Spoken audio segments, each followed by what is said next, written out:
এ প্রজন্মের জনপ্রিয় অভিনেত্রী সুনেরা বিনতে কামাল শুরুটা চলচ্চিত্র দিয়ে হলেও এখন নাটকেই বেশি ব্যস্ত।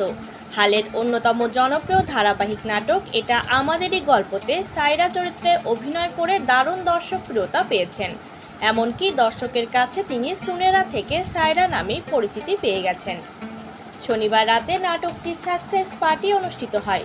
সেখানে হাজির হন এর নির্মাতা ও শিল্পী কলাকুশলীরা, কথা বলেন গণমাধ্যমের সঙ্গে। এক পর্যায়ে সুনেরার কাছে জানতে চাওয়া হয় তিনি নাকি সায়রা হয়ে গেছেন। সুনেরা বলেন, সত্যি, আমি যেখানে যাই সবাই সায়রা বলে ডাকে। কদিন আগে এক আন্টিও সায়রা বলে ডেকে প্রশংসা করলেন। আমি উনাকে বললাম, আন্টি, আমার নাম তো সুনেরা। তিনি বলেন, না না, আমি তোমাকে সায়রা বলেই ডাকবো। এরকম আরও অনেকেই বলেন। চরিত্রের নামে পরিচিতি পাওয়াকে সাফল্য বলেই মনে করছেন এই অভিনেত্রী। সুনেরার ভাষায়, শনিবার নাটকটি সাকসেস পার্টি হচ্ছে।